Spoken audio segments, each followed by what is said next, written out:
Une personne peut dire Alléluia. Alléluia. Dis que Dieu va me parler ce matin. Dieu va me parler ce matin. Dis à ton frère, attention, ne me dérange pas. Ne me dérange pas. Chéveline, tu dois parler à quelqu'un qui est devant toi. Chéveline. Chéveline. Tu dois parler à quelqu'un qui est devant toi.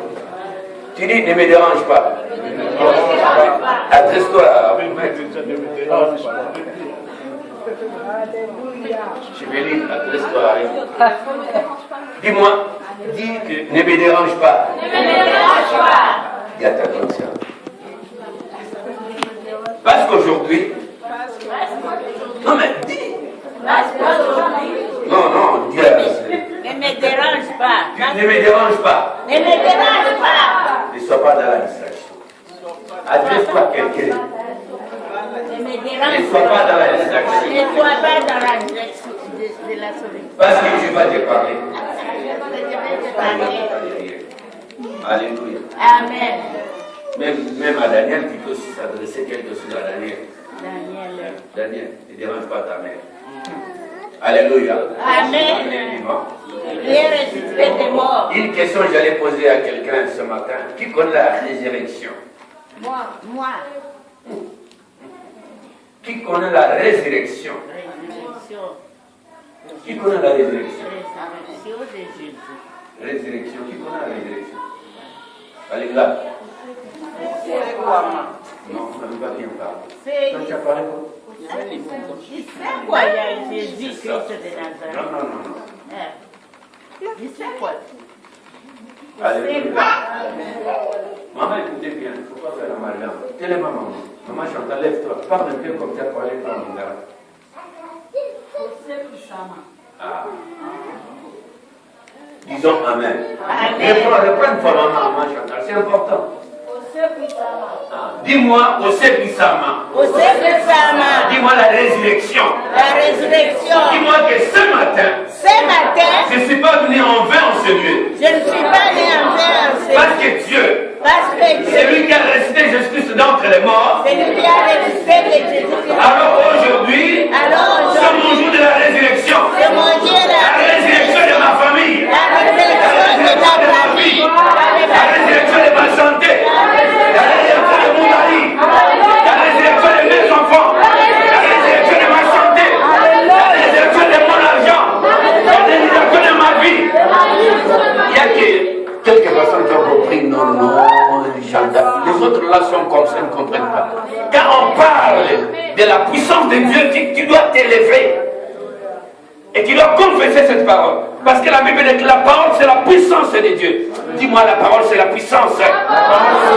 Dis-moi la parole c'est la puissance. Dis-moi au commencement était la parole. La parole était avec Dieu. Et la parole était Dieu. Tu étais créé que par Dieu. C'est pourquoi aujourd'hui je serai ressuscité. Mes ennemis veulent ou pas, je serai ressuscité. Mes adversaires ou pas, je serai ressuscité. Parce que Jésus-Christ, il a été ressuscité dans 3 jours. Alors Jésus m'a ordonné, je dois ressusciter. Pas hier, pas demain, pas n'importe quand, mais c'est aujourd'hui, mais c'est maintenant. C'est maintenant, c'est maintenant, c'est maintenant, au nom de Vous devez vous réveiller. Vous devez vous réveiller. Parce que l'Oupemba passe maintenant. L'Oupemba zolek.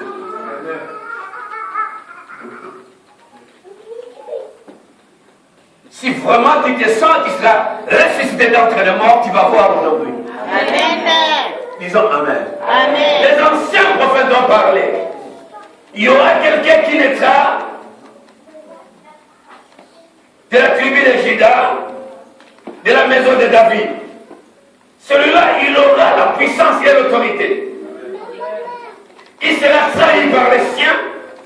Il sera livré aux sacrificateurs, aux scribes. Il sera livré aux docteurs de la loi. Et il sera crucifié. Il sera mis au tombeau.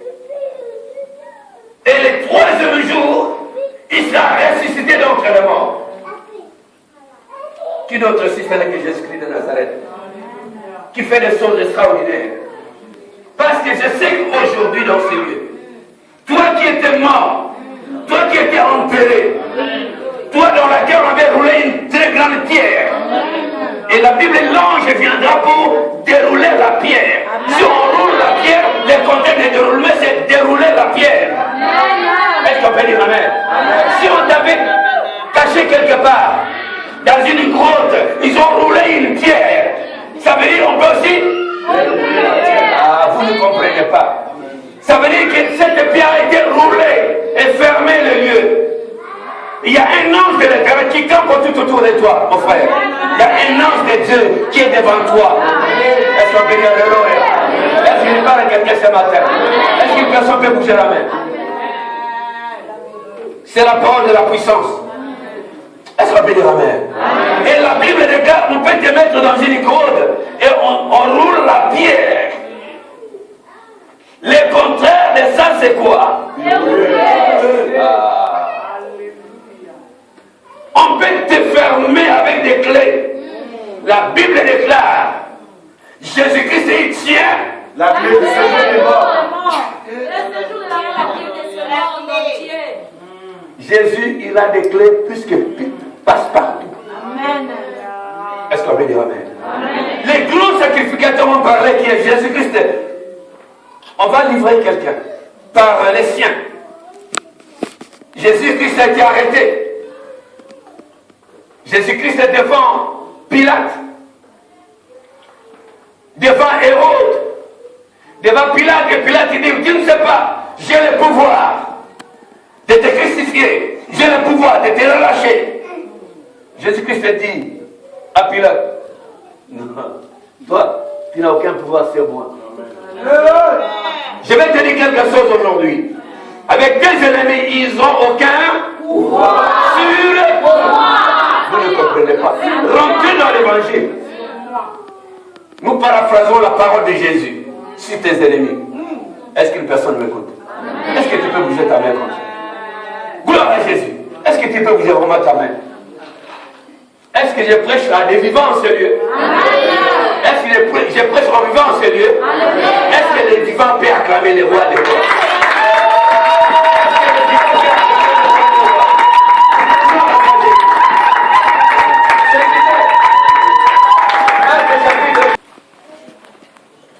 Suivez bien, Marc chapitre 15. Je lis au nom de Jésus. Amen. Non. Je lis au nom de Jésus. Amen. Dans Marc chapitre 15, verset 46 au verset 47. Qu'est-ce qu'il est écrit? Et Joseph, ayant acheté un linceul. Et ça c'est Joseph d'Arimathée. Le disciple de Christ, c'était un docteur de la loi. Il recevait l'enseignement de Jésus en coulisses. Lui et Nicodème. Est-ce qu'on peut dire amen? Amen. Il était aussi docteur de la loi. Il était disciple de Christ, Joseph d'Arimathée. Il venait en coulisses avec Nicodème pour pouvoir recevoir la parole de la connaissance de Dieu. Et cet homme, quand il a su que Jésus-Christ, il est mort, il a été crucifié, il a rendu son âme. Et qu'est-ce qu'il est écrit dans la parole de Dieu? Et Joseph d'Arimathée, ayant acheté un linceul, continue, descendit Jésus de la croix, l'enveloppa du linceul et le déposa dans un sépulcre taillé dans le roc. Puis il roula une pierre à l'entrée du sépulcre. Qui connaît le sépulcre? Dans vrai terme des mots. Hein? Ici, on n'est pas à l'église catholique. Quand on dit parlez, vous criez. On ne peut pas éteindre ta bouche ici. Qui connaît le sépulcre? Le cimetière. Il n'y a personne qui parle. Vous avez peur de qui? Qui connaît le sépulcre? Cimetière. Que Dieu te bénisse, maman. Alors, ils ont mis Jésus où? Dans le sépulcre. Continue. Marie de Magdala et Marie, mère de Joseph, regardaient où on le mettait. Alléluia. Je vous assois.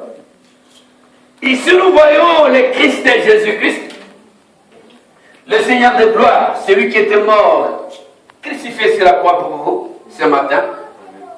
Cet homme a été arrêté, torturé, molesté, flagellé, insulté, craché, humilié, rejeté par les siens.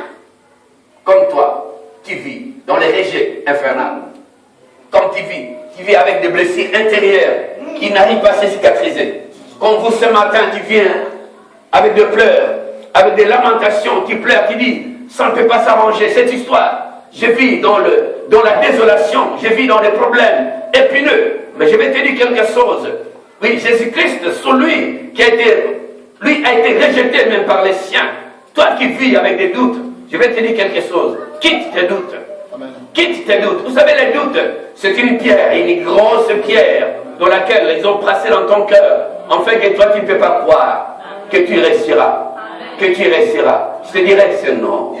Cette pierre-là était déroulée. Cette pierre a été déroulée. Et c'est Seigneur Jésus-Christ, la Bible dit, il a été crucifié. Ils ont mis une lance sur sa côte. La Bible dit, l'eau et le sang a jailli dans les côtes de Christ.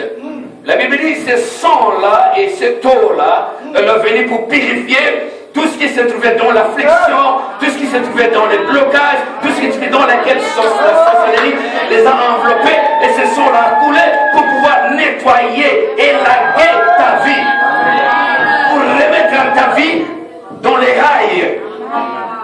Ça, c'est le sang de Christ de Jésus. La Bible dit, il a été flagellé, tout son corps était bourré de la flagellation. Le sang a coulé abondamment. Vous imaginez, on prend cette couronne d'épines qui a plusieurs épines. On met sur la tête de Jésus, la Bible dit, cette épine a fait couler le sang.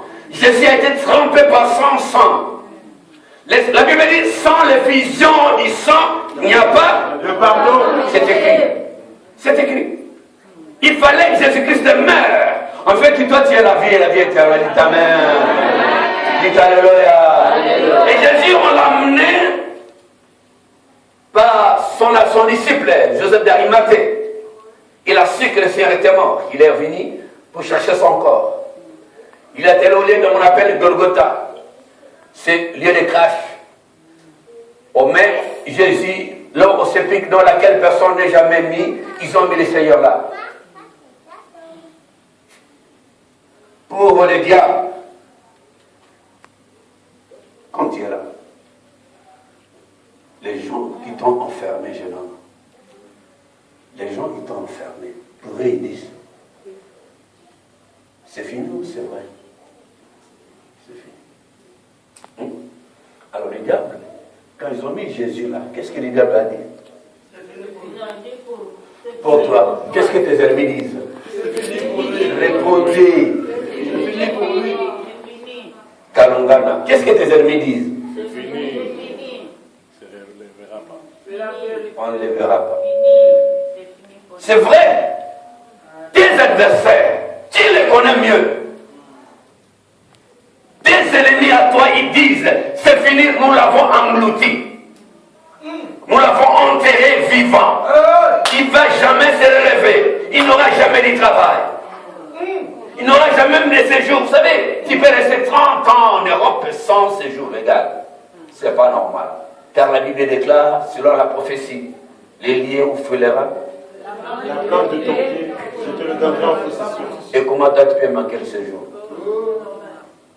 Point d'interrogation. Et la Bible dit, ils ont pris Jésus-Christ, ils l'ont mis dans le sépulcre. Et ils ont pris une grosse pierre dans laquelle au moins 40-50 personnes peuvent rouler cette pierre pour pouvoir bloquer ici, là, la sortie. Et Jésus était là, mort.